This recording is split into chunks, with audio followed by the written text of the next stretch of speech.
कैसे शुरू होती है मतगणना और स्ट्रांग रूम से ईवीएम के निकलने से लेकर जीत हासिल करने वाले प्रत्याशी को सर्टिफिकेट जारी होने तक क्या है पूरी प्रक्रिया, आपको समझाते हैं।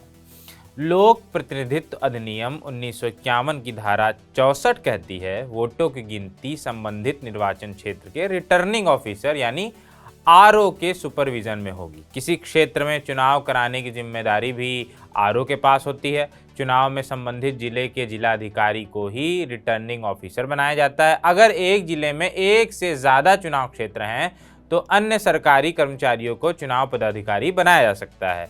इनका चुनाव इलेक्शन कमीशन राज्य सरकार की सलाह पर करता है।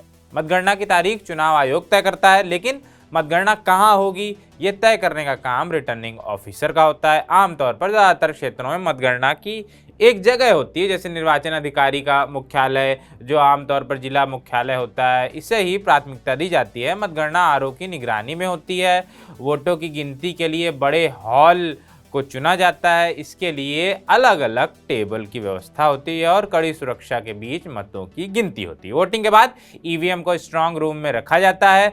यहाँ कड़ी सुरक्षा का पहरा होता है, लेकिन मतगणना के दिन इन्हें बाहर निकाला जाता है और उम्मीदवारों के प्रतिनिधियों की मौजूदगी में मतगणना स्थल पर खोला जाता है। इसके बाद आरओ की निगरानी में उनकी तरफ से नियुक्त किए गए काउंटिंग सुपरवाइजर्स मतों की गिनती शुरू करते हैं। इस पूरी प्रक्रिया के दौरान सभी पार्टियों के नेता, निर्दलीय उम्मीदवार अपने मतगणना एजेंट और इलेक्शन एजेंट के साथ मौजूद रहते हैं। मतगणना के दौरान एजेंट मशीनों को न छू सकें, इसके लिए टेबल और मतगणना एजेंट के बीच गैप रखा जाता है। इसके लिए जाली या बांस बल्ली का इस्तेमाल किया जाता है लगाने के लिए।